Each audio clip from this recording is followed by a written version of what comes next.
المكتب التعاوني للدعوة والإرشاد وتوعية الجاليات بمحافظة بدر।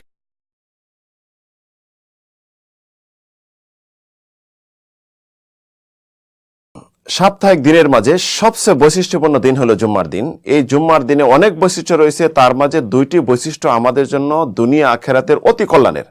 একটি হলো জুম্মার দিন বেশি বেশি রাসূল সাল্লাল্লাহু আলাইহি সাল্লামের প্রতি দরুদ ও সালাম পড়া।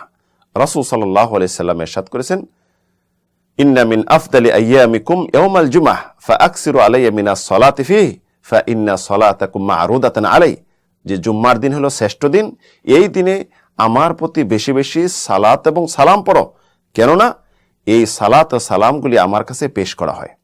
অন্যত্রে উবাই ইবনে কাবের হাদিস, উবাই ইবনে কাব যখন বললেন, ইয়া রাসূলুল্লাহ, আমি সারাদিন যা দোয়া করব, দরুদ ও সালাম পড়ব, সব আপনার জন্য।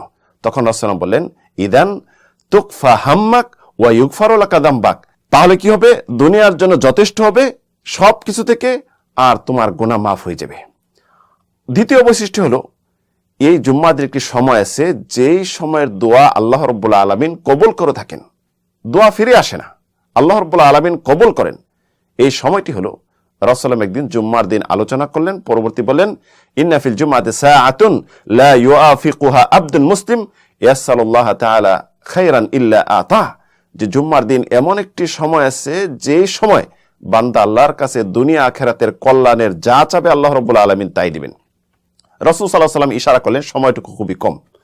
তো এই সময় নিয়ে ওলামাদের মাঝে মতানৈক্য রয়েছে। দুই রকমই হাদিস আছে। একটি সময় হলো ইমাম সাহেব যখন মেম্বরে এসে বসলো নামাজ শেষ হওয়া পর্যন্ত। এই বিষয়ে ইমাম মুসলিম হাদিস বর্ণনা করছেন, হিনা ইয়াজলিসুল ইমাম ইলা আন তুকদা সালাহ, ইমাম যখন মেম্বরে বসে নামাজ শেষ হওয়া পর্যন্ত।